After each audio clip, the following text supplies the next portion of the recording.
Welcome to Experts Explain Trauma. Today, Tim Fletcher joins us to answer a common question that survivors ask themselves, as well as giving us tips to help us on our healing journey. Okay, Tim, here's the question. What helps someone finally break free the cycle of attracting and recreating abuse in unsafe environments? So again, if I can give a foundational perspective on that. So Yes. to me, there's a couple pieces. So if you look at a child in complex trauma, first of all, you look at their relationship templates that they're born with in early life. So they could have a dad that's a narcissist. They could have a mother that's emotionally unavailable because she's depressed, or a workaholic dad who's emotionally unavailable. So that's their normal. That feels normal. That's what they get used to. That's their comfort zone. They learn how to navigate within that relationship template. But the key in complex trauma is there's never consistent emotional availability and connection. It's always insecure attachment, always somebody that's sometimes available, often not available, never fully present, always wanting to be somewhere else.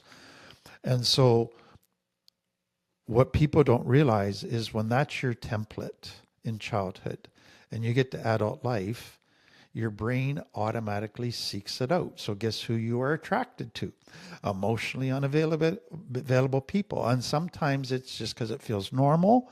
Sometimes it's because you're still hoping to find a surrogate mom who's going to finally meet your needs, a surrogate dad who's finally going to, you can do the right things to get them to be available to you because you didn't succeed with mom and dad. So maybe you can succeed with this person and get them interested. So it's so important for people to understand is you're naturally attracted because of your childhood templates, you're naturally attracted to the thing you hated. Because it was your normal. Yeah, that's what your normal is. That's all you know. Exactly. Excuse me. Exactly. The second thing is if I look at what happens in complex trauma for just about everybody, and that is they feel if I'm neglected and abused, it must be my fault. I feel like I'm being rejected and abandoned because nobody's there for me, nobody sees me and gets me, nobody's consistently connecting with me. So I feel alone, rejected, abandoned. And I would say that abandonment is one of the most painful emotions a person can experience because I feel like a total zero. I feel like less than zero. I hate myself. I must be terrible that nobody wants to connect with me. And so what comes out of that is a massive fear of ever being abandoned again. So I want relationships and connections still, but I do not want to go through abandonment again. So now when they go into relationships, I have to prevent abandonment. And what they actually do is end up creating abandonment. So they're creating what they're trying to prevent. They're creating what they fear. And so they go, I am going to constantly hover. I'm going to constantly be needy. I'm going to constantly question you and test you and disbelieve that you love me. And I'm going to put up walls. One day I'm going to be warm and friendly. The next day I'm going to pull away to see if you chase me. All of those different games because I don't want to be abandoned. But what's happening is the other person's getting so tired of the games and mess, they go, I can't put up with this. And then abandonment says you can't set boundaries with me because if you set boundaries, that feels like abandonment. So you can't say no to me. You got to let me come to your house whenever I want. You got to let me text you 1,000 times a day, phone you whenever I want. If you ever say no, I'm done. Then you create what you are trying to prevent. And so the thing that becomes your greatest fear that you never want to repeat, you end up setting up circumstances to repeat it. And the same I see with the validation one. Kids who aren't validated develop a hyper longing for validation sometimes. Some submerge it and don't care. And I'm just going to isolate and I don't care what anybody thinks. Others, I long for validation, so I'm going to use my body. I'm going to use how good I am in bed. I'm going to use my money. I'm going to use my brains, my sports ability, my music ability. But I'm going to chase the spotlight. I'm going to look for compliments. And then some, I'm going to tell lies and embellish stories and try to get everything sensational so people are super impressed with me. And what begins to happen is people get sick of it and say, I don't want to give you any validation because you're like a black hole. It doesn't matter how much validation I give you, it's never enough. You're never satisfied. And it's like feeding a monster that can never be satisfied. So I'm just done with validating you. And so again, what you created, the very thing you didn't, were trying to avoid. So Ooh, I can it relate to happens this. over and over. Yeah, I would chase love. I would chase. I would, and the craziest thing is, I would chase it, and as I'm chasing it, I'm realizing I shouldn't be doing this. But Exactly. it is such a pull. Is the only Exactly. way I could describe it. It was such a pull. I felt like I was just floating along, letting this thing happen. Like I had no control over it whatsoever. And then the person on the other side is looking at me like I'm crazy because I'm not acting healthy. And Exactly. then that just would spin me out even more. And then it's like you want to crawl out of your own skin and get away from yourself. Yeah. So how I explain that to clients would be this. If you take your need for food or water and that need's not met, then you have a physical sensation that kicks in called hunger or thirst. And if you go 2 days without food and water, that intensifies, and pretty soon you become consumed with the longing for food and water. It's a power outside of yourself that seems to just take over. Like if I'm going to survive, I got to get food and water. I'm driven now to get food and water. I'm obsessed with it. The same is true with emotional needs. If they're not met, it creates an emotional thirst. And the longer that goes, the stronger that thirst gets for love, for validation, for connection. And that's where people start just, they're overtaken by this drive to get it. So, what I want people to understand is the drive is good, the need is good. How you're trying to meet it's the problem. So, I'm not saying get rid of the drive, try to get rid of the need. I'm saying you can't meet that need the way you're trying, it will never satisfy. You have to find the healthy way to meet that validation, connection need, the love need, if you're ever going to satisfy that thirst. And that's scary because my limbic brain just wants the intense feelings of what I think is meeting that need, which is really nothing but like a drug Yeah. that's giving me a high. Yeah, that's exactly the way it would feel. Because if they did give in, right? So if I went over and, to their house and wanted to talk to them and they gave in, wow, that's powerful. Yeah, exactly. That's And that, but it and doesn't last. exactly. So that sets off the dopamine reward system and says that met my need. I think this is what I need to return to, but it didn't really meet the need. Um, so one of the things that I think is important for many people to understand is, so the brain has kind of four positive chemicals that give positive emotions. So dopamine is the pleasure, oxytocin is the love drug, serotonin is that overall feeling of wellness, and that endorphins that we get the good feeling from the exercise high, etc. All of those chemicals are designed to be released when I connect with safe people. That's when we feel the fullness of joy. That's when we feel wonderful. Somebody understands me. I feel loved. All of that is when connection happens. What happens for kids who didn't get connection is they chase those chemicals through other things that don't give true connection, but seem to promise connection or the feelings of connection. So a lot of people that chase conquering a relationship, if I can get them to love me or pay me attention, It gives them the chemicals, but there's no true connection there because I haven't been authentic. I haven't been with safe people. And so I'm actually chasing a chemical, not the true connection needed. Oh, that's a game changer right there. When you realize that you're chasing the high and you're not chasing, I mean, you're not really chasing to be fulfilled, you're chasing the high. Yeah. Interesting. So if I can just expand on that a little bit, like to me, the two classics of that, what releases the chemicals in the brain for many people is like barroom intimacy. Everybody's laughing, having Oh, fun, right. patting each other in the back. There's lots of superficial sharing, but nothing vulnerable, nothing authentic, but it feels good. Yeah, it's And fun. so yeah, you're getting chemicals, but you're not getting true connection and intimacy. Then you get the same in sports and military. You're conquering an enemy, you're working together, you're struggling together, you're needing each other and benefiting from each other. And then you're enjoying the victories and the defeats and the emotional intensity of all of that. And that gives a high. That feels wonderful. But then there's the more subtle things like drugs and alcohol and shopping and porn and gambling and food. They release those chemicals in the brain too. And you're connecting not with people, but you're connecting with activities and objects. And it's not true connection, but it's giving you some of those chemical concoctions that feels like connection.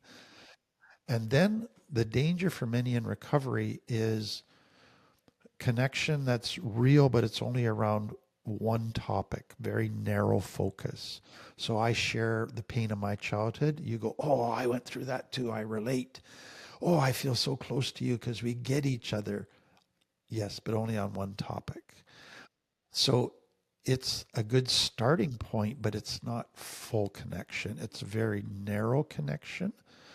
And so don't confuse that as true broad connection. Right. Oh, it's so, yeah, we can so be fooled by our feelings and emotions. Because I was just sitting here thinking, like, anxiety and excitement feel the same, Exactly. which is a great example, right? I could be going to something that creates anxiety, but if I tell my brain, no, I'm excited, we can kind of change that a little bit, right? And Exactly. so all of a sudden it's not scary, it's fun. Oh, it's exciting as opposed to anxiety, right? Exactly. Yeah. So what can we do to kind of self-awareness is the first thing to be aware of, which is what we're doing right here. Actually, we're becoming very aware of it. But what can someone do that's trying to break this cycle? Yeah. So to me, what I said already. So if a person is emotionally attracted or attracted to emotionally unavailable people, so what I would want to say is your attraction to desire connection is the healthy part, but your template is radar is looking for somebody that's emotionally unavailable. So that's where they need a coach, a therapist that can really, really help them make sense out of where that comes from, why they do it. But then what they don't realize is there's more than a template there. There's a mistraining of what true connection is, because to them, true connection is an intense feeling.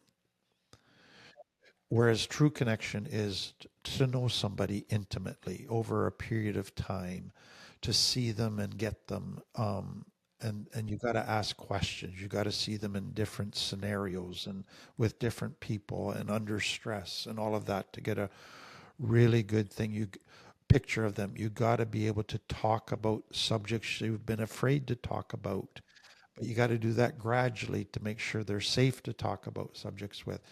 So it's realizing this isn't an intense feeling, though there will be feelings at times, but this is a knowledge building thing of intimacy based on I know your deepest desires and needs and longings and values and beliefs, and we share so many of those things in common, and we respect each other. That takes time to build, but it's really that important cognitive foundation to it all. Yeah, I'm in agreement with you that you do need support when you're working through this, because this one goes really deep, and it's not, yeah, and it's not just like one little thing. It's complex. So you do need support. You do need someone coming alongside you. It does take some time. It did for me. I had to have support in order to come out of it. I went through 2 rough marriages because of it, and several relationships that weren't healthy. But now I'm on the other. I say I'm on the other side of it. I'm much healthier and much more careful and much more aware and pay attention to what my body's telling me and listening to it. Exactly. Yeah, yeah, Yeah, and I think when it comes to creating what you fear, especially when it comes to relationships, that this is where it's so important for people to be able to listen to their gut, to their intuition. Because what often happens in complex trauma is a child's gut early on is a really good alarm system that somebody's not safe. So in the kind of vagus nerve, we have perception, which is our 5 senses tell us what's going on in the external world. Then we have interoception, which is the vagus nerves tells us what our different organs are feeling, if we're thirsty, if we have to pee, if we feel sick, all of those things. It's keeping track of our whole internal. But then we have neuroception, which is we pick up vibes. So a child can walk into a room with 2 strangers. It can run into the arms of one and avoid the other like the plague. And it's because of neuroception. It's picking up one safe and the other's not. And a child's great at that. But what happens in complex trauma is they get taught to mistrust their vibes or to ignore their vibes. So they don't feel safe with uncle, but mom says, "Oh, uncle's safe, go to uncle." And then they get molested and there's problems, but they've turned off their intuition. And so it's so important to start listening to your intuition again, to re-engage it, especially when you start into a relationship, because once oxytocin starts in your brain, it will blind you to the facts, to the red flags, because you feel so good. And you got to stop yourself and say, what's my intuition feeling? Because my heart's picking up stuff before my brain's figuring it out. Well, I went one step further than that. I knew on my second husband, my intuition said, don't talk to him. I talked to him. Don't date him. I dated him. Don't marry him. I married him. I heard it and Yeah, went completely against it because I had to be loved. exactly. I And had to be that's loved. where, with complex trauma, your need overpowers your tuition. And it's really, so you got to activate your intuition, but you got to start meeting your needs in healthy ways, Mm-hmm. or else it's always going to trump tuition. Oh, totally, totally. And it was a mistake. It was definitely a mistake that I made. And I recognize it. I don't blame anybody else. And I don't know if I blame per se myself. I understand why I made that decision and it wasn't a good decision. I had to forgive myself for it. But boy, it was an eye opener. Because at the time, even though I was hearing it, I was at a place where I quit trusting myself because I had something happen where I didn't trust myself anymore. So I heard it loud and clear. Exactly. But I was like, And that's where, again, I think we need that surrogate parent or mentor that can speak some reason to us to say your intuition is speaking accurately here, listen to it, and they kind of just validate what we need to hear. and I didn't allow myself I had safe people in my life, but I wouldn't share that stuff because of the shame Exactly. at the Exactly. time. I look back on it now, I'm like, wow. I'm in such a different place now, but man, again, I had to forgive myself for that. But yeah, so you're right. What we need when it comes to this is we do need support. We need someone to come alongside us, preferably a therapist. You're right, that can walk us through it, and like I say, bring us back to normal, what the real normal is, not our normal, right? Exactly. Yeah, Exactly. yeah. And that's a whole new paradigm that you have to learn as to the world that I thought was this way is actually this way. And it's not just one or two things that need adjustment, it's thousands of things in my thinking that are out of kilter. And I really need somebody to help me find the norm, because for so many people, they go, okay, here's where I'm at. This is not normal. Let's just swing the pendulum to the other extreme and call that normal. And I go, no, no, that's just another extreme. That's just as unhealthy. You're trying to find a healthy normal, which they have no concept for what that looks like. Right. And I call it, I've gone through, and I'm still going through a deconstruction and reconstruction of my life, because the things that I believed and, and thought were real or whatever, I'm having to reevaluate everything and process it. And it's unnerving. Oh, I tell people all the time, it's probably one of the scariest journeys anybody will ever undertake, because it's like you're destroying the whole foundation you built your life on. And then you go, but then what will happen? Will everything fall apart? And I go, no, because you can reconstruct. But how do I know that? You're telling me that, but you're asking me to live in this unknown. That's very scary. It's very like we scary. like to be comfortably uncomfortable. Exactly. That's what I call it. Like, that's what it is. It's comfortably uncomfortable. It's just crazy, but it's what we do. And but yes, support in this area, I 100% agree. This is not something that you can do on your own. I probably, had I had the right support system that I allowed in my life, it's not that I didn't have it, that I allowed in my life, I wouldn't have gotten married that second time. Right. Yeah. Obviously, would have never done it. Yeah. Oh, well, thank you, Tim. Thank you for sharing that. If you resonate with this video or it's helped you out at all, let us know in the comments. Also, make sure to follow so that you can get more insightful information on trauma healing.